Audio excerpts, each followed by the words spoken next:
YouTube? This is Steve from Average Joe's Fantasy Football, and we've got another start and sit video for you guys for week 1. The NFL season is here. We've got a great game coming up on Thursday night, the Detroit Lions versus the Kansas City Chiefs. So that's going to kick us off and get us really going for this NFL season. Hopefully you guys had some great drafts. Hopefully you guys had some great trades this offseason to get you ready to have a championship season. If you guys have not already, check out our start and sit video for the quarterback position. Check that out. We'll obviously mention great quarterbacks to play, sit, and now we're going to talk about the running backs. So let's jump into this. Now, these are your obvious running backs you are going to start in your lineup right now. Simple. I'm not going to go into detail of why these guys should play, whether it's a good matchup or whether it's just because they are clearly the RB1 on their team. They're going to add value in PPR and, of course, do have some decent matchups.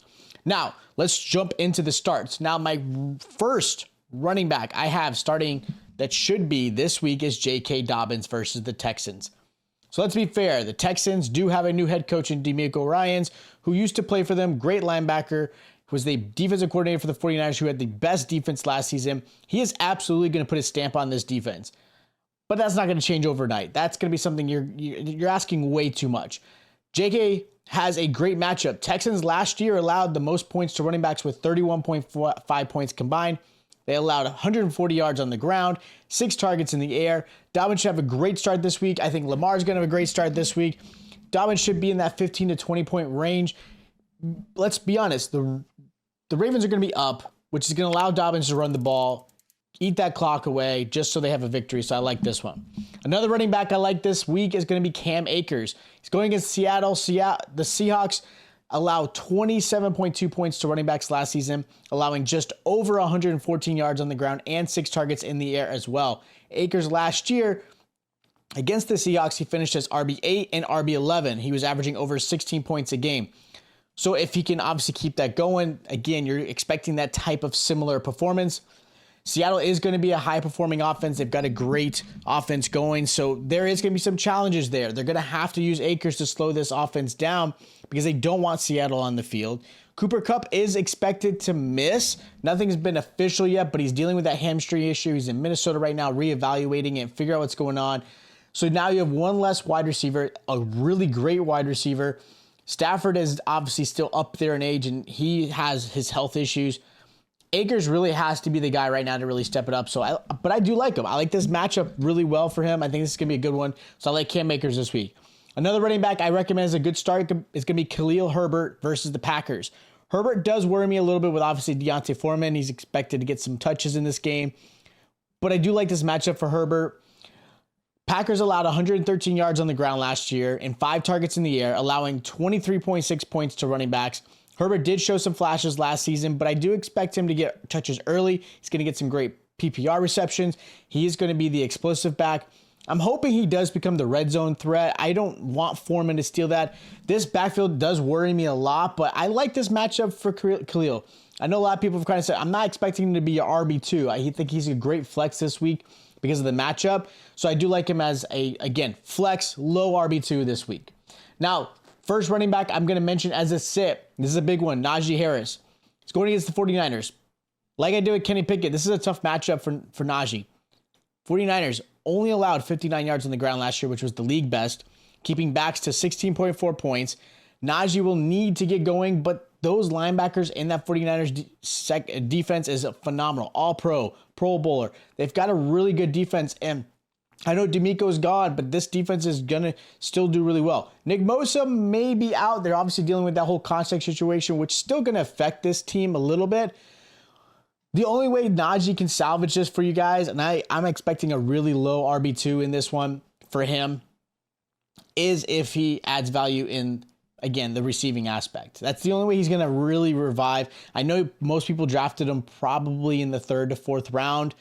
Maybe even the 2nd. I don't know if I would have gone that early, but he's at least late 2nd, early 3rd round in most drafts. So you do need to start him, but this is a week I'm looking at going somewhere else if you possibly can. Another running back I'm sitting this week is going to be James Conner versus the Commanders. Commanders defense was actually really good last year. A lot of people forget about that, especially against running backs, keeping in the 18 points and under 80 yards on the ground.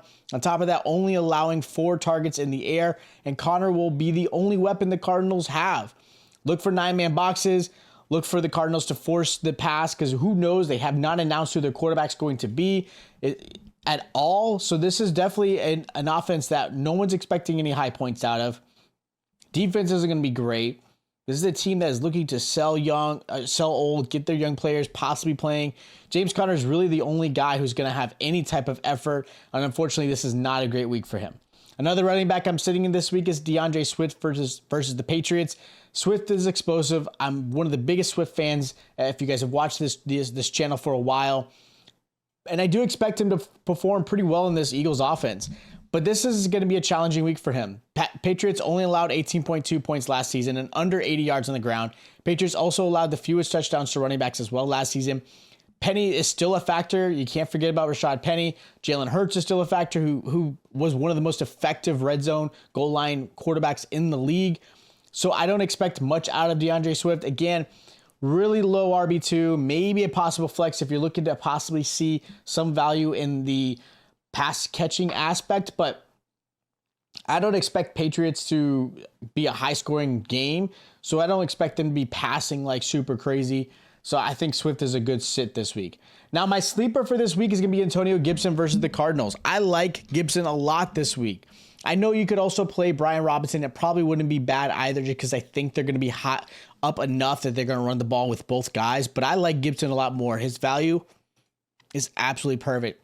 He could be a really good low RB2, really good flex play this week. The Cardinals allowed 28.2 points to running backs and 98 yards on the ground.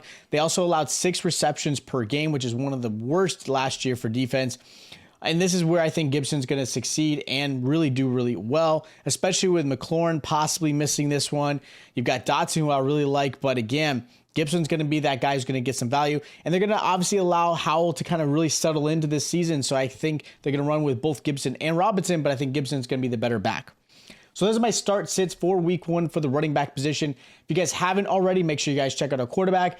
Make sure you guys are subscribed and notification bell is on because we are going to be dropping obviously wide receiver and tight end start and sits as well. And then of course waivers and trade talks the rest of the season. So we want to make sure you guys are ready for that. If you guys did enjoy the content, make sure you guys hit the like button. It's greatly appreciated. Share this with your team. Share this with your friends. Maybe not the guy you're playing this week, but again, make sure you guys spread this around. Don't forget to subscribe. Don't forget to like, and I'll check you guys out next time.